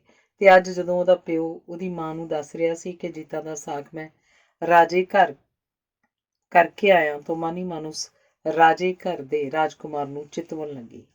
ਇਸ ਤੋਂ ਮਗਰੋਂ ਕਿੰਨੀ ਵਾਰ ਉਹਨੇ ਉਸ ਰਾਜਕੁਮਾਰ ਤੇ ਰਾਜਕੁਮਾਰੀ ਦੀ ਕਹਾਣੀ ਗੰਗਾ ਭੂਆ ਕੋਲੋਂ ਸੁਣੀ ਤੇ ਉਸ ਰਾਜਕੁਮਾਰ ਨਾਲ ਮੇਲ ਕੇ ਮਨ ਹੀ ਮਨ ਆਪਣੇ ਉਸ ਰਾਜਕੁਮਾਰ ਬਾਰੇ ਸੋਚਦੀ ਰਹੀ ਜਿਹਨੂੰ ਉਹਦਾ ਬਾਪ ਦੇਖ ਕੇ ਆਇਆ ਸੀ। ਹੁਣ ਜਦੋਂ ਗੰਗਾ ਭੂਆ ਰਾਤ ਵੇਲੇ ਉਹਨੂੰ ਕੋਈ ਬਾਤ ਸੁਣਾਉਣ ਲੱਗਦੀ ਤਾਂ ਉਹਦਾ ਮਨ ਕਰਦਾ ਗੰਗਾ ਭੂਆ ਉਸੇ ਰਾਜਕੁਮਾਰ ਤੇ ਰਾਜਕੁਮਾਰੀ ਦੀ ਬਾਤ ਸੁਣਾਵੇ ਤੇ ਹੌਲੀ ਹੌਲੀ ਉਸ ਕਥਾ ਵਿਚਲੀ ਰਾਜਕੁਮਾਰੀ ਜਿਵੇਂ ਉਹ ਆਪ ਬਣ ਗਈ ਤੇ ਪਿਤਾ ਜੀ ਦੇ ਦੱਸੇ ਗੁਰੂ ਤੇਗ ਬਹਾਦਰ ਦੇ ਪੁੱਤਰ ਨੂੰ ਮਨ ਹੀ ਮਨ ਰਾਜਕੁਮਾਰ ਵਾਂਗ ਦੇਖਦੀ ਰਹੀ। ਫਿਰ ਇੱਕ ਦਿਨ ਉਹਨੇ ਗੰਗਾ ਭੂਆ ਨੂੰ ਪੁੱਛਿਆ, ਗੰਗਾ ਭੂਆ, ਰਾਜਕੁਮਾਰ ਭਲਾ ਕਿਹੋ ਜਿਹੇ ਹੁੰਦੇ ਨੇ? ਗੰਗਾ ਭੂਆ ਉਸ ਵੱਲ ਦੇਖ ਕੇ ਹੱਸ ਪਈ ਤੇ ਬੋਲੀ, ਰਾਜਕੁਮਾਰ ਹੁੰਦੇ ਨੇ ਉੱਚੇ ਲੰਮੇ ਸੋਹਣੇ ਬਾਂਕੇ ਗੱਭਰੂ, ਸੋਨੇ ਦੀਆਂ ਤਾਰਾਂ ਵਾਲੇ ਝਿਲਮਿਲ ਕਰਦੇ ਉਹਨਾਂ ਦੇ ਕੱਪੜੇ ਪਾਏ ਹੁੰਦੇ ਨੇ ਤੇ ਗਲ 'ਚ ਉਹਨਾਂ ਨੇ ਮੋਤੀਆਂ ਦੇ ਹਾਰ, ਹੀਰਿਆਂ ਜੜੀ ਉਹਨਾਂ ਦੀ ਕਲਗੀ ਹੁੰਦੀ ਹੈ ਤੇ ਪੈਰੀ ਕੱਢਵੀਂ ਜੁੱਤੀ। ਫਿਰ ਗੰਗਾ ਭੂਆ ਜਰਾ ਕੁ ਰੁੱਕ ਕੇ ਆਖਣ ਲੱਗੀ, ਤੈਨੂੰ ਜਿਹੜਾ ਵਿਆਹੁਣ ਆਏਗਾ ਉਹ ਵੀ ਕਿਸੇ ਰਾਜਕੁਮਾਰ ਤੋਂ ਘੱਟ ਨਹੀਂ। ਗੁਰੂ ਤੇਗ ਬਹਾਦਰ ਦੀ ਕੁਲ ਵਿੱਚ ਜਿਹੜਾ ਪੈਦਾ ਹੋਇਆ ਉਹ ਤਾਂ ਕੋਈ ਮਹਾਬਲੀ ਯੋਧਾ, ਪਿਛਲੇ ਜਨਮਾਂ ਦਾ ਕੋਈ ਭਗਤ, ਕੋਈ ਰਿਸ਼ੀ ਹੋਏਗਾ। ਜੀਤਾ ਨੂੰ ਭਾਵੇਂ ਇਹਨਾਂ ਸਾਰੀਆਂ ਗੱਲਾਂ ਦੀ ਸਮਝ ਨਹੀਂ ਸੀ ਲੱਗਦੀ, ਪਰ ਇਹੋ ਜਿਹੀਆਂ ਗੱਲਾਂ ਕਰਦੀ ਗੰਗਾ ਭੂਆ ਉਹਨੂੰ ਬੜੀ ਚੰਗੀ ਲੱਗਦੀ ਸੀ। ਉਹ ਆਪ ਵੀ ਤਾਂ ਰਾਜਕੁਮਾਰੀਆਂ ਵਰਗੀ ਸੋਹਣੀ ਸੀ। ਸਾਰੇ ਆਖਦੇ ਸਨ। ਪਿਓ ਦੇ ਵਿਹੜੇ ਉਹ ਹੱਸਦੀ, ਪੈਲਾਂ ਪਾਉਂਦੀ, ਅੰਮਾਂ ਤੋਂ ਨਿੱਕੀਆਂ ਨਿੱਕੀਆਂ ਸੀਖਤਾਂ ਲੈਂਦੀ, ਮਾਂ ਕੰਮਕਾਰ ਸਿਖਾਉਂਦੀ ਤੇ ਗੰਗਾ ਭੂਆ ਨਾਲ ਗਿਆਨ ਦੀਆਂ ਗੱਲਾਂ ਕਰਦੀ, ਇਉਂ ਵੱਡੀ ਹੋ ਰਹੀ ਸੀ। ਜੀਤਾ ਵੱਲ ਵੇਖ ਕੇ ਗੰਗਾ ਭੂਆ ਸੋਚਦੀ, ਹੇ ਪ੍ਰਭੂ, ਇਸ ਕੁੜੀ ਨੂੰ ਭਾਗ ਲਾਈ। ਹੇ ਪ੍ਰਭੂ, ਜਿਸ ਘਰ ਵੀ ਇਹ ਜਾਵੇ ਸੁਖੀ ਰਹੇ। ਹੇ ਪ੍ਰਭੂ, ਇਸ ਵੱਲੋਂ ਹਮੇਸ਼ਾ ਠੰਡੀ ਵਾਹ ਆਉਂਦੀ ਰਹੇ। ਤੇ ਫਿਰ ਆਪ ਹੀ ਹੈਰਾਨ ਹੋ ਕੇ ਸੋਚਦੀ, ਜੀਤਾ ਮੇਰੀ ਭਤੀਜੀ ਤਾਂ ਹੈ ਤੇ ਫਿਰ ਉਹਨੂੰ ਲੱਗਦਾ ਰਿਸ਼ਤੇ ਕੋਈ ਇੱਕ ਜਨਮ ਦੇ ਨਹੀਂ ਹੁੰਦੇ। ਅਧਿਆਇ 5। ਕੰਮ ਧੰਦਾ ਮੁਕਾ ਕੇ ਵਿਹੜੇ 'ਚ ਮੰਜਾ ਡਾਹ ਕੇ ਪਿੰਡੇ ਪਾਣੀ ਪਾ ਕੇ ਗੰਗਾ ਭੂਆ ਮਾਲਾ ਲੈ ਕੇ ਬੈਠ ਗਈ। ਜੀਤਾ ਛੁਪਲੀ ਉਹਦੇ ਕੋਲ ਆ ਕੇ ਬੈਠ ਗਈ ਤੇ ਬੋਲੀ, ਗੰਗਾ ਭੂਆ, ਮੈਂ ਤੇਰੀ ਮਾਲਾ ਦੇ ਮਣਕੇ ਗਿਣੇ ਸੀ। ਇਹ 5 20 ਉੱਤੇ 8 ਨੇ। ਜੇ 20 ਮਣਕੇ ਇਹਦੇ 'ਚ ਹੋਰ ਪਾ ਦਿੰਦੇ ਤਾਂ ਦੂਰੀ ਕਰਕੇ ਵੀ ਗੱਲ 'ਚ ਪਾਈ ਜਾ ਸਕਦੀ ਸੀ, ਹੈ ਨਾ? ਗੰਗਾ ਭੂਆ ਮਾਲਾ ਫੇਰ ਨਹੀਂ ਛੱਡ ਜੀਤਾ ਨੂੰ ਦੱਸਣ ਲੱਗੀ, ਨਹੀਂ, ਮਾਲਾ ਦੇ ਮਣਕੇ 5 20 ਤੇ 8 ਹੀ ਹੁੰਦੇ ਨੇ। ਇਹੀ ਸਵਾਲ ਪੰਡਤ ਜੀ ਕੋਲੋਂ ਮੈਂ ਵੀ ਪੁੱਛਿਆ ਸੀ। ਉਹਨੇ ਦੱਸਿਆ ਸੀ ਕਿ ਜੋਤਿਸ਼ ਅਨੁਸਾਰ ਬ੍ਰਹਿਮੰਡ ਨੂੰ 12 ਰਾਸ਼ੀਆਂ 'ਚ ਵੰਡਿਆ ਗਿਆ ਤੇ 9 ਗ੍ਰਹਿ ਮੰਨੇ ਗਏ ਹੈ। ਇਹਨਾਂ ਦਾ ਗੁਣਨਫਲ 108 ਬਣ ਜਾਂਦਾ ਹੈ। ਮਾਲਾ ਦੇ 108 ਮਣਕਿਆਂ ਦਾ ਜਾਪ ਕਰਨ ਨਾਲ ਸ੍ਰਿਸ਼ਟੀ ਦੀਆਂ ਸਾਰੀਆਂ ਸ਼ਕਤੀਆਂ ਦਾ ਜਾਪ ਹੋ ਜਾਂਦਾ ਹੈ। ਇਸ ਲਈ ਮਾਲਾ ਦੇ 5 20 ਤੇ 8 ਮਣਕੇ ਬਣਾਏ ਜਾਂਦੇ ਨੇ। ਇਹ ਤੋਂ ਮਗਰੋਂ ਜੀਤਾ ਨੂੰ ਜਿਵੇਂ ਕੋਈ ਭੁੱਲੀ ਹੋਈ ਗੱਲ ਚੇਤੇ ਆ ਗਈ ਤੇ ਆਖਣ ਲੱਗੀ, ਗੰਗਾ ਭੂਆ, ਜਦੋਂ ਤੂੰ ਮੈਨੂੰ ਮਹਾਭਾਰਤ ਦੀ ਕਥਾ ਸੁਣਾਈ ਸੀ, ਤੂੰ ਦੱਸਿਆ ਸੀ ਦ੍ਰੋਪਦੀ ਦੇ 5 ਪਤੀ ਸੀ, ਉਹਨੇ 5 ਬੰਦਿਆਂ ਨਾਲ ਵਿਆਹ ਕੀਤਾ ਸੀ। ਨਹੀਂ ਜੀਤਾ, ਰਿਸ਼ੀਆਂ ਦੇ ਲਿਖੇ ਹੋਏ ਗ੍ਰੰਥਾਂ ਦੇ ਬੜੇ ਡੂੰਘੇ ਅਰਥ ਹੁੰਦੇ ਨੇ।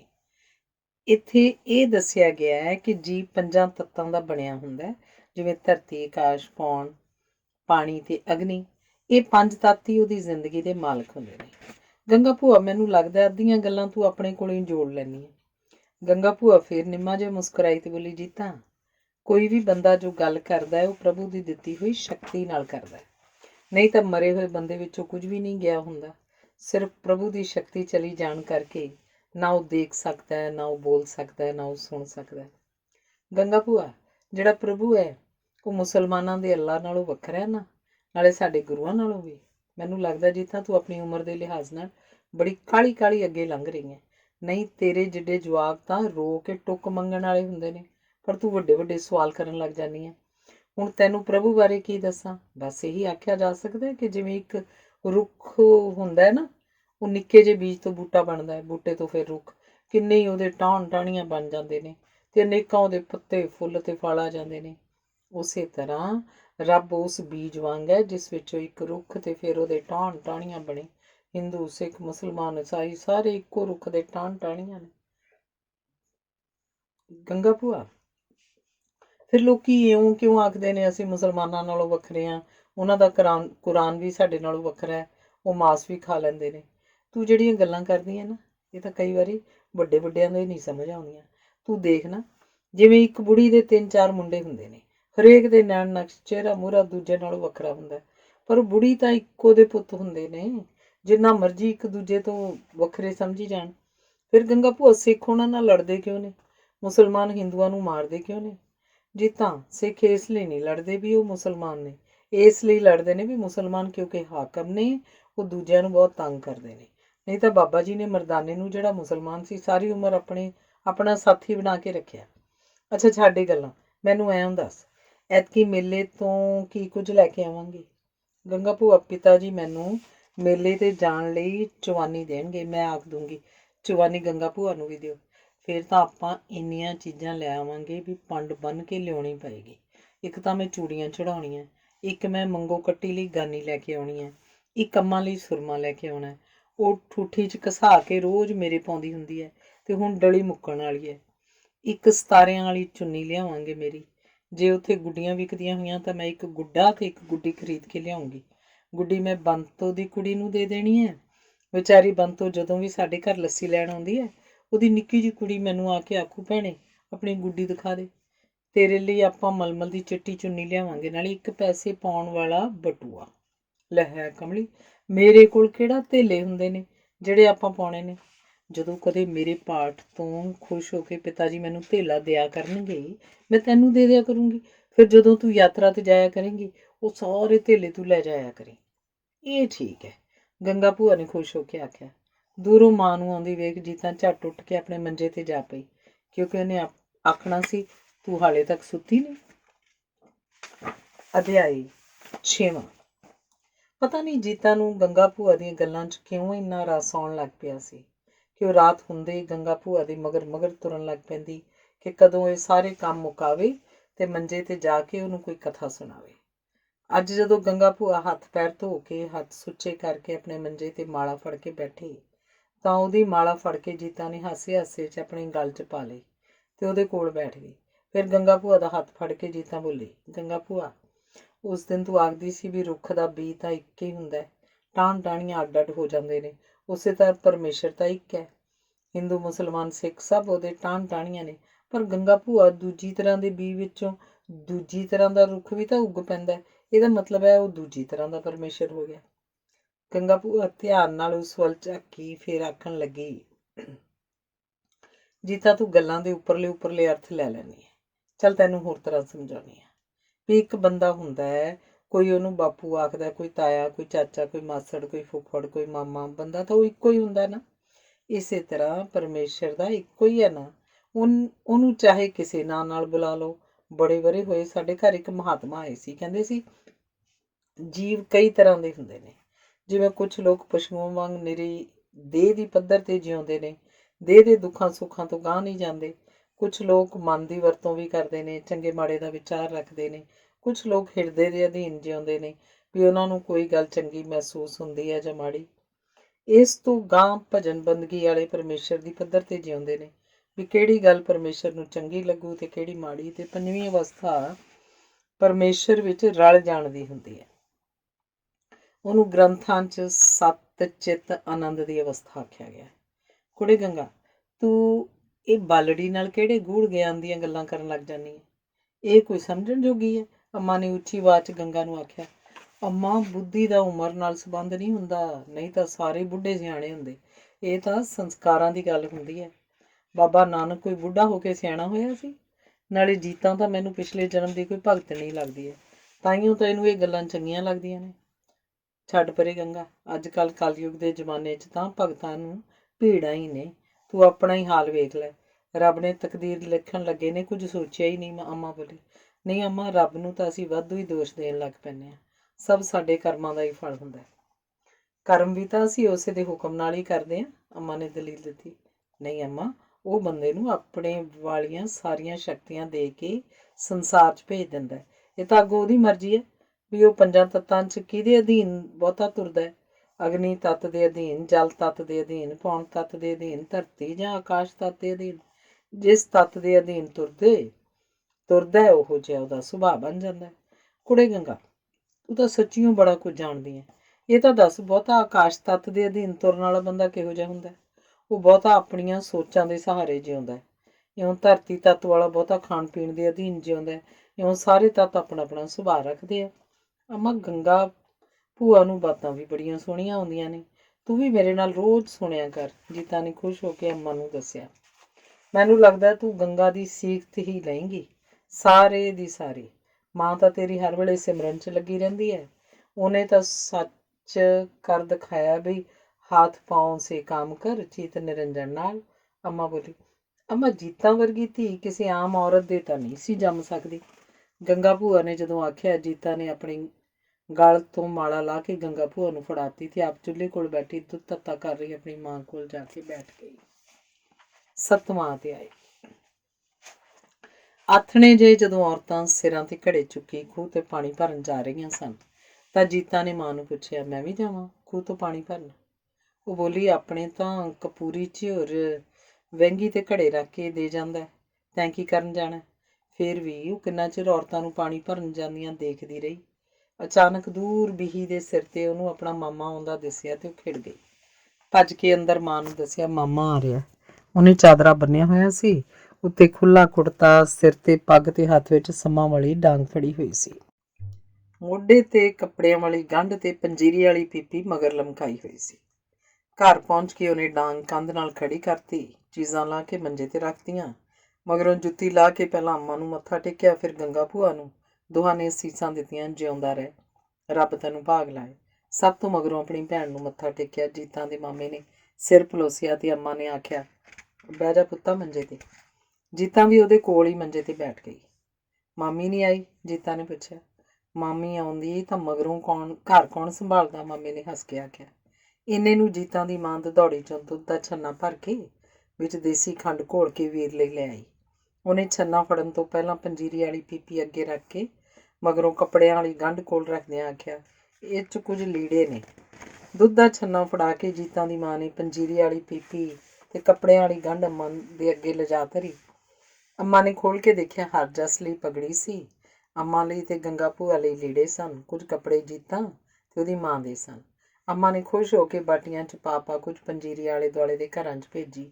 ਆਖੇ, ਜੀਤਾਂ ਦਾ ਮਾਮਾ ਆਇਆ। ਕੁਝ ਚਿਰ ਮਗਰੋਂ ਜੀਤਾਂ ਦਾ ਮਾਮਾ ਹਰਜਸ ਰਾਏ ਨੂੰ ਸੁੱਕੇ ਮੇਵਿਆਂ ਦੀ ਹੱਟੀ ਉੱਪਰ ਮਿਲਣ ਚਲਾ ਗਿਆ। ਸੁੱਕੇ ਮੇਵਿਆਂ ਦੀਆਂ ਭਰੀਆਂ ਬੋਰੀਆਂ ਨੂੰ ਦੇਖ ਕੇ ਉਹਨੂੰ ਲੱਗਿਆ, ਹਰਜਸ ਰਾਏ ਦਾ ਕਾਰੋਬਾਰ ਤਕੜਾ ਹੈ। ਇੱਥੇ ਹੀ ਉਹ ਇੱਧਰ ਉੱਧਰ ਦੀਆਂ ਗੱਲਾਂ ਬਾਤਾਂ ਕਰਦਿਆਂ ਇੱਕ ਦੂਜੇ ਦੀ ਸੁੱਖ ਸਾਂਦ ਪੁੱਛਦਿਆਂ ਹਰਜਸ ਰਾਏ ਨੇ ਜੀਤਾਂ ਦੇ ਰਿਸ਼ਤੇ ਦੀ ਗੱਲ ਦੱਸੀ। ਗੱਲ ਸੁਣ ਕੇ ਪਹਿਲਾਂ ਤੇ ਮਾਮਾ ਚੁੱਪ ਜਿਹਾ ਹੋ ਗਿਆ। ਉਹਨੂੰ ਪਤਾ ਸੀ ਹਾਕਮਾਂ ਨਾਲ ਨਾਨਕ ਪੰਥੀਆਂ ਦੀ ਨਹੀਂ ਬਣਦੀ, ਪਰ ਫਿਰ ਇਹ ਸੋਚ ਕੇ ਕਿ ਹਰਜਸ ਰਾਏ ਉਸ ਨਾਲੋਂ ਕਿਤੇ ਵੱਧ ਸਿਆਣਾ ਹੈ, ਸਭ ਕੁਝ ਸੋਚ ਸਮਝ ਕੇ ਹੀ ਕਰ ਰਿਹਾ ਹੋਏਗਾ, ਫਿਰ ਮਾਮੇ ਨੇ ਪੁੱਛਿਆ, ਸਾਹਾ ਕਦੋਂ ਦਾ ਨਿਕਲਿਆ? ਹਰਜਸ ਰਾਏ ਨੇ ਦੱਸਿਆ, ਸਾਹਾ ਤਾਂ ਅਜੇ ਕਢਾਉਣਾ ਹੈ, ਅਜੇ ਤਾਂ ਹੱਥ ਰੁਪਈਆ ਧਰ ਕੇ ਰੋਕ ਕੇ ਹੀ ਆਇਆ। ਜਿੱਥੇ ਧੀ ਦੇ ਸੰਜੋਗ ਸੀ ਉੱਥੇ ਹੀ ਹੋਣਾ ਸੀ, ਪਰ ਸਾਨੂੰ ਸਾਰਿਆਂ ਨੂੰ ਚੌਕਸ ਰਹਿਣਾ ਪਊਗਾ। ਹਾਕਮ ਬੜੇ ਜ਼ਾਲਮ ਨੇ। ਗੋਬਿੰਦ ਰਾਏ ਦੇ ਪਿਤਾ ਨੂੰ ਜਿਵੇਂ ਸ਼ਹੀਦ ਕੀਤਾ, ਉਹ ਕਿਸੇ ਨੂੰ ਭੁੱਲਿਆ ਨਹੀਂ ਹੋਇਆ। ਹੋਰ ਪਿੰਡ ਕੰਮਕਾਰ ਸਭ ਠੀਕ ਹੈ?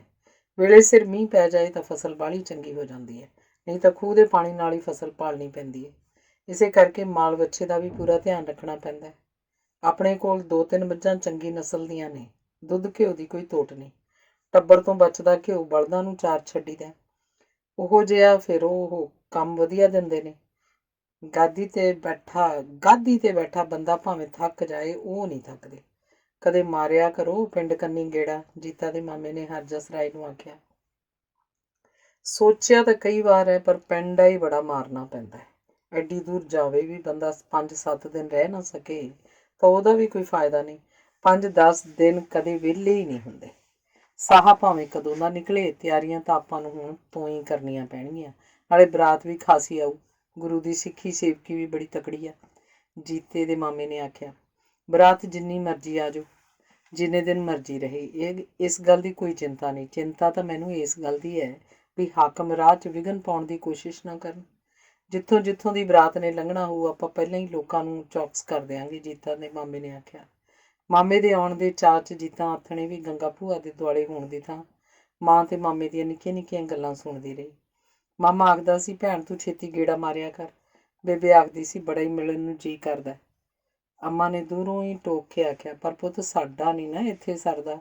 ਇੱਥੇ ਤੁਹਾਡੇ ਕੋਲ ਬੀਬੀ ਗੰਗਾ ਹੈਗੀ ਆ, ਜੀਤਾ ਦੇ ਮਾਮੇ ਨੇ ਉੱਤਰ ਦਿੱਤਾ। ਉਹ ਆਪਣੀ ਮਰਜ਼ੀ ਨਾਲ ਕੁਝ ਕਰੇ ਚਾਹੇ ਨਾ ਕਰੇ, ਅਸੀਂ ਨਹੀਂ ਕਿਸੇ ਕੰਮ ਲਈ ਕਹਿੰਦੇ। ਬਈ ਕੰਨਿਆ ਦੇਵੀ ਹੈ, ਪਤਾ ਨਹੀਂ ਕਿਹੜੇ ਜਨਮਾਂ ਦੇ ਕਸ਼ਟ ਭੋਗ ਰਹੀ ਹੈ। ਹੁਣ ਜੇ ਉਹਦਾ ਤੀਰਥਾਂ 'ਤੇ ਜਾਣ ਨੂੰ ਜਾਂ ਸਾਧੂ ਸੰਤਾਂ ਦੀ ਸੇਵਾ ਕਰਨ ਨੂੰ ਜਾਂ ਗ੍ਰੰਥ ਪੜ੍ਹਨ ਨੂੰ ਚਿੱਤ ਕਰਦਾ ਹੈ ਤਾਂ ਅਸੀਂ ਨਹੀਂ ਕਦੇ ਟੋਕਿਆ। ਬਈ ਇਸ ਗਰੀਬਣੀ ਨੇ ਦੇਖਿਆ ਹੀ ਕੀ ਹੈ ਜੱਗ 'ਤੇ ਆ ਕੇ। ਮਾਮਾ ਬੇਬੇ ਦੀਆਂ ਆਪਣੇ ਨਿੱਕੇ ਨਿਆਣਿਆਂ ਦੀਆਂ ਗੱਲਾਂ ਸੁਣਾਉਂਦਾ ਰਿਹਾ ਤੇ ਤੀਸਰੇ ਦਿਨ ਚਲਾ ਗਿਆ। ਉਹਦੇ ਜਾਣ ਤੋਂ ਬਾਅਦ ਜੀਤਾ ਨੇ ਮਾਂ ਨਾਲ ਰੋਟੀਆਂ ਲੁਹਾਈਆਂ, ਦਾਦੀ ਨੂੰ ਤੱਤੀ ਕਰਕੇ ਪੰਜੀਰੀ ਦਿੱਤੀ, ਗੰਗਾ ਭੂਆ ਦੀ ਚੁੰਨੀ ਧੋਤੀ ਤੇ ਫਿਰ ਫੁਲਕਾਰੀ ਉੱਪਰ ਤੋਪੇ ਪਾਉਣ ਬੈਠ ਗਈ। ਅੰਗ 8ਵਾਂ। ਸਵੇਰੇ ਸਵੇਰੇ ਗੰਗਾ ਭੂਆ ਦਰਿਆ 'ਤੇ ਨਹਾਉਣ ਲਈ ਜਦੋਂ ਜਾਣ ਲੱਗੀ ਤਾਂ ਜੀਤਾ ਨੇ ਭੱਜ ਕੇ ਉਹਦੀ ਬਾਂਹ ਫੜ ਲਈ। ਗੰਗਾ ਭੂਆ, ਮੈਂ ਵੀ ਤੇਰੇ ਨਾਲ ਚੱਲੂੰਗੀ। ਛੋਟੀਆਂ ਕੁੜੀਆਂ ਨਹੀਂ ਜਾਂਦੀਆਂ ਹੁੰਦੀਆਂ, ਅੰਮਾ ਨੇ ਝਿੜਕਿਆ। ਅੰਮਾ ਮੈਂ ਛੋਟੀ ਥੋੜਾ, ਕਿੰਨੀ ਤਾਂ ਵੱਡੀ ਹੋ ਗਈ ਹੈ। ਆਪੇ ਤਾਂ ਪਿਤਾ ਜੀ ਨੂੰ ਆਖਦੀ ਹੁੰਦੀ ਹੈ ਵੀ ਕੁੜੀ ਜਵਾਨ ਹੋ ਗਈ ਹੈ, ਜੀਤਾ ਨੇ ਦਾਦੀ ਨੂੰ ਉੱਤਰ ਦਿੱਤਾ। ਉਹ ਤਾਂ ਮੈਂ ਆਖਦੀ ਹੁੰਦੀ ਹਾਂ ਵੀ ਛੇਤੀ ਤੇਰਾ ਵਿਆਹ ਕਰਦਾ। ਧੀ ਦੇ ਤਾਂ ਜਿੰਨੀ ਛੇਤੀ ਹੱਥ ਪੀਲੇ ਕਰਕੇ ਤੋਰਤੀ ਜਾਵੇ ਓਨਾ ਹੀ ਚੰਗਾ ਹੈ, ਦਾਦੀ ਬੋਲੀ। ਇਹਦਾ ਮਸਤਕ ਤਾਂ ਦੇਖ ਅੰਮਾ, ਇਹ ਤਾਂ ਭਾਗਾਂ ਵਾਲੇ ਘਰ 'ਚ ਜਾਊਗੀ। ਮੈਨੂੰ ਤਾਂ ਇਹਦੀ ਕਿਸਮਤ ਰਾਣੀਆਂ ਵਰਗੀ ਲੱਗਦੀ ਹੈ। ਵੀ ਗੋਲੀਆਂ ਬੰਦੀਆਂ ਇਹਦੇ ਆਲੇ ਦੁਆਲੇ ਹੋਣਗੀਆਂ, ਹੀਰੇ ਮੋਤੀ ਪਾ ਕੇ ਛਮ-ਛਮ ਕਰਦੀ ਮਹਿਲਾਂ 'ਚ ਫਿਰਿਆ ਕਰੂ। ਗੰਗਾ, ਕੁੜੀਆਂ ਨੂੰ ਬਹੁਤੇ ਸੁਪਨੇ ਦਿਖਾਉਣੇ ਚੰਗੇ ਨਹੀਂ ਹੁੰਦੇ। ਪਤਾ ਨਹੀਂ ਰੱਬ ਨੇ ਗਾਹਾਂ ਕਿਹੋ ਜਿਹੇ ਲੇਖ ਲਿਖੇ ਹੁੰਦੇ ਨੇ, ਦਾਦੀ ਨੇ ਆਖਿਆ। ਤਾਂ ਅੱਗੋਂ ਗੰਗਾ ਭੂਆ ਕੁਛ ਨਾ ਬੋਲੀ। ਆਪਣੇ ਲੀੜੇ ਬਾਂਹ 'ਤੇ ਰੱਖ ਕੇ ਉਹ ਦਰਿਆ ਵੱਲ ਨੂੰ ਤੁਰ ਪਈ। ਉਸੇ ਰਾਹ ਜਿੱਧਰੋਂ ਹੋਰ ਵੀ ਜਨਾਨੀਆਂ ਜਾ ਰਹੀਆਂ ਸਨ। ਮਗਰੋਂ ਜੀਤਾ ਸਬਾਤ 'ਚ ਰੱਖੀ ਪਾਣੀ ਦੀ ਬਾਲਟੀ ਨਾਲ ਬਾਰ ਅੜਾ ਕੇ ਨਹਾ ਲਈ। ਫਿਰ ਉੱਚੀ ਉੱਚੀ ਪਾਠ ਕਰਨ ਲੱਗ ਪਈ। ਉਹਦੀ ਮਾਂ ਚੁੱਲ੍ਹੇ ਚੌਂਕੇ ਦਾ ਕੰਮ ਕਰ ਰਹੀ ਸੀ। ਉਹਦੇ ਪਿਤਾ ਜੀ ਨੇ 1-2 ਵਾਰੀ ਜੀਤਾ ਵੱਲ ਦੇਖਿਆ ਤੇ ਮਨ ਹੀ ਮਨ ਪ੍ਰਸੰਨ ਚਿੱਤ ਬਾਹਰ ਨਿਕਲ ਗਿਆ। ਅੰਮਾ ਨੂੰ ਲੱਗਿਆ ਕਿੰਨਾ ਰਸ ਹੈ ਇਸ ਕੁੜੀ ਦੀ ਜ਼ੁਬਾਨ 'ਚ। ਇਉਂ ਪਾਠ ਕਰਦੀ ਹੈ ਜਿਵੇਂ ਹਰ ਤੁਕ ਤੁਹਾਡੇ ਅੰਦਰ ਲਹਿੰਦੀ ਜਾਂਦੀ ਹੈ। ਰੱਬ ਇਹਨੂੰ ਭਾਗ ਲਾਵੇ, ਰੂਪ ਤਾਂ ਰੱਬ ਨੇ ਰੱਜ ਕੇ ਦਿੱਤਾ ਹੈ। ਗੰਗਾ ਠੀਕ ਹੀ ਆਖਦੀ ਹੈ, ਸ਼ਕਲ ਸੂਰਤ ਤਾਂ ਇਹਦੀ ਰਾਣੀਆਂ ਵਰਗੀ ਹੈ। ਦੇਖੋ ਰੱਬ ਨੇ ਕਿਸਮਤ ਕਿਹੋ ਜਿਹੀ ਲਿਖੀ ਹੈ। ਅੰਮਾ ਜੀਤਾ ਦੀ ਪਾਠ ਸੁਣਦੀ ਰਹੀ ਤੇ ਮਨ ਹੀ ਮਨ ਅਸੀਸਾਂ ਵੀ ਦਿੰਦੀ ਰਹੀ। ਇੰਨੇ ਨੂੰ ਜੀਤਾ ਦੀ ਮਾਂ ਅੰਮਾ ਲਈ ਮਿੱਸੀ ਰੋਟੀ ਉੱਤੇ ਮੱਖਣ ਨਾਲ ਦਹੀਂ ਦੀ ਕਟੋਰੀ ਕਾਂਸੀ ਦੀ ਥਾਲੀ ਵਿੱਚ ਰੱਖ ਕੇ ਅੰਮਾ ਨੂੰ ਦੇਣ ਆ ਗਈ। ਕੁੜੇ ਬਹੂ, ਬੁੜਿਆਂ ਨੂੰ ਨਹੀਂ ਇੰਨਾ ਘਿਓ ਖਲਾਈਦਾ। ਮੈਂ ਕੀ ਹੁਣ ਇਸ ਉਮਰੇ ਚੱਕੀ ਪੀਣੀ ਹੈ, ਅੰਮਾ ਨੇ ਜੀਤਾ ਦੀ ਮਾਂ ਨੂੰ ਆਖਿਆ। ਅੰਮਾ, ਜਿੰਨਾ ਚਿਰ ਬੰਦਾ ਜਿਉਂਦਾ ਹੈ ਹੱਡ ਪੈਰ ਚੱਲਦੇ ਰਹਿਣੇ ਚਾਹੀਦੇ ਆ। ਮਾੜੀ ਮੋਟੀ ਖੁਰਾਕ ਨਹੀਂ ਖਾਏਂਗੀ ਤਾਂ ਸੱਤਿਆ ਕਿੱਥੋਂ ਆਊ? ਆਖ ਕੇ ਜੀਤਾ ਦੀ ਮਾਂ ਅੰਮਾ ਲਈ ਲੱਸੀ ਦਾ ਗਲਾਸ ਲੈਣ ਚਲੀ ਗਈ। ਜਦੋਂ ਲੱਸੀ ਲੈ ਕੇ ਮੁੜੀ ਤਾਂ ਅੰਮਾ ਬੋਲੀ, ਜੀਤਾ ਤੂੰ ਥੋੜਾ ਥੋੜਾ ਘਰ ਦੇ ਕੰਮਾਂ 'ਚ ਵੀ ਧਿਆਨ ਲਾਇਆ ਕਰ। ਸਿਉਣ ਪਰਾਉਣ ਵਿੱਚ ਤਾਂ ਬਥੇਰੀ ਸੁਚੱਜੀ ਹੈ, ਰੋਟੀ ਟੁੱਕ ਵੀ ਚੱਜ ਦਾ ਆਉਣਾ ਚਾਹੀਦਾ, ਨਹੀਂ ਤਾਂ ਅਗਲੇ ਘਰ ਜਾ ਕੇ ਮਿਹਣੇ ਸੁਣਨੇ ਪੈਂਦੇ ਨੇ। ਸੱਸ ਇਹੀ ਆਖਦੀ ਆ ਵੀ ਮਾਂ ਨੇ ਕੋਈ ਲੱਖਣ ਨਹੀਂ ਦਿੱਤਾ। ਮੈਂ ਤਾਂ ਬਥੇਰਾ ਆਖਦੀ ਹਾਂ, ਪਰ ਇਹਦੇ ਪਿਤਾ ਜੀ ਨਹੀਂ ਬਹੁਤੀ ਲਾਡਲੀ ਰੱਖੀ ਹੋਈ ਆ। ਆਖਦੇ ਨੇ ਕੋਈ ਨਾ, ਅਜੇ ਨਿਆਣੀ ਹੈ। ਜੀਤਾਂ ਦੀ ਮਾਂ ਬੋਲੀ, ਲੈ ਵਰੇ ਖੰਡ ਨੂੰ ਇਹਦਾ ਵਿਆਹ ਕਰ ਦਿਆਂਗੇ, ਹੁਣ ਕਾਹਦੀ ਨਿਆਣੀ ਹੈ। ਪਿਛਲੇ ਦਲਾਨ 'ਚ ਜੀਤਾ ਗੰਗਾ ਭੂਆ ਕੋਲ ਬੈਠੀ ਅੱਜ ਫੇਰ ਉਹਨੂੰ ਕੋਈ ਕਥਾ ਸੁਣਾਉਣ ਲਈ ਆਖ ਰਹੀ ਸੀ। ਪਤਾ ਨਹੀਂ ਕਿਉਂ ਵੈਸ਼ਨੋ ਦੇਵੀ ਜੀ ਨੇ ਭੈਰੋਨਾਥ ਦਾ ਗਲ ਵੱਢਿਆ ਸੀ, ਉਹ ਬਾਰ-ਬਾਰ ਸੁਣਦੀ ਸੀ। ਅੱਜ ਫੇਰ ਪੁੱਛਿਆ, ਗੰਗਾ ਭੂਆ ਵੈਸ਼ਨੋ ਦੇਵੀ ਕਿਹਨਾਂ ਦੀ ਕੁੜੀ ਸੀ? ਗੰਗਾ ਭੂਆ ਸੋਚ ਕੇ ਆਖਣ ਲੱਗੀ, ਉਹ ਤਾਂ ਕ੍ਰਿਸ਼ਨ ਦੀ ਭੈਣ ਸੀ। ਉਸੇ ਨੂੰ ਦੁਰਗਾ ਆਖਦੇ ਨੇ, ਜਿਹੜੀ ਸ਼ੇਰ ਦੀ ਸਵਾਰੀ ਕਰਦੀ ਹੈ ਤੇ ਉਹ ਹਮੇਸ਼ਾ ਰਾਖਸ਼ਾਂ ਦੇ ਗਲ ਵੱਢ ਦਿੰਦੀ ਸੀ। ਗੰਗਾ ਭੂਆ ਰਾਖਸ਼ ਵੱਡੀ ਜੱਤ ਵਾਲੇ, ਵੱਡੀਆਂ ਅੱਖਾਂ ਵਾਲੇ ਤੇ ਸਿਰ ਦੇ ਸਿੰਘਾਂ ਵਾਲੇ ਹੁੰਦੇ ਨੇ ਨਾ? ਨਹੀਂ ਜੀਤਾ, ਰਾਖਸ਼ ਤਾਂ ਉਹ ਹੁੰਦੇ ਨੇ ਜਿਹੜੇ ਭਲੇ ਲੋਕਾਂ ਨੂੰ ਮਾਰਦੇ ਨੇ, ਦੁੱਖ ਦਿੰਦੇ ਨੇ। ਉਹ ਰਿਸ਼ੀਆਂ ਨੂੰ ਵੀ ਤੇ ਦੇਵਤਿਆਂ ਨੂੰ ਵੀ ਤੰਗ ਕਰਦੇ ਸੀ। ਰਾਖਸ਼ ਤਾਂ ਉਹਨਾਂ ਨੂੰ ਆਖਦੇ ਸੀ ਬਈ ਉਹ ਜ਼ਾਲਮ ਹੁੰਦੇ ਸਨ ਤੇ ਭੈੜੇ ਬੰਦੇ ਤੁਹਾਨੂੰ ਜਾਨਵਰਾਂ ਵਰਗੇ ਹੀ ਲੱਗਣ ਲੱਗ ਜਾਂਦੇ ਨੇ। ਉਹਨਾਂ ਦੇ ਸਿਰ ਤੇ ਸੱਚੀ ਸਿੰਘ ਨਹੀਂ ਸੀ ਹੁੰਦੇ, ਉਹਨਾਂ ਦੀ ਬੁੱਧੀ ਹੇਠਲੇ ਦਰਜੇ ਦੀ ਤੇ ਜਾਨਵਰਾਂ ਵਰਗੀ ਹੁੰਦੀ ਸੀ। ਗੰਗਾ ਭੂਆ ਦੇਵਤੇ ਪਰੀਆਂ ਦੇ ਦੇਸ਼ 'ਚ ਰਹਿੰਦੇ ਨੇ ਨਾ, ਤੇ ਪਰੀਆਂ ਵਾਂਗ ਉੱਡ ਵੀ ਸਕਦੇ ਨੇ? ਜੀਤਾ ਪੁੱਛ ਰਹੀ ਸੀ। ਗੰਗਾ ਭੂਆ ਸੋਚਾਂ ਜੀਆਂ 'ਚ ਪੈ ਗਈ ਤੇ ਫਿਰ ਆਖਣ ਲੱਗੀ, ਉਹ ਪਰੀਆਂ ਦੇ ਦੇਸ਼ ਨਹੀਂ ਰਹਿੰਦੇ ਸੀ, ਕਿਉਂਕਿ ਉਹ ਰੱਬ ਦਾ ਭਜਨ ਕਰਦੇ ਸੀ, ਸ਼ੁੱਧ ਭੋਜਨ ਖਾਂਦੇ ਸੀ ਤੇ ਨੇਕ ਜ਼ਿੰਦਗੀ ਜਿਉਂਦੇ ਸੀ, ਕਿਸੇ ਨੂੰ ਦੁੱਖ ਨਹੀਂ ਸੀ ਦਿੰਦੇ। ਇਸੇ ਲਈ ਲੋਕਾਂ ਨੂੰ ਬਹੁਤ ਚੰਗੇ ਲੱਗਦੇ ਸੀ ਤੇ ਉਹਨਾਂ ਨੂੰ ਉਹ ਦੇਵਤੇ ਆਖਣ ਲੱਗ ਪਏ ਸੀ। ਗੰਗਾ ਭੂਆ ਪਰੀਆਂ ਤਾਂ ਉੱਡ ਵੀ ਸਕਦੀਆਂ ਨੇ ਨਾ?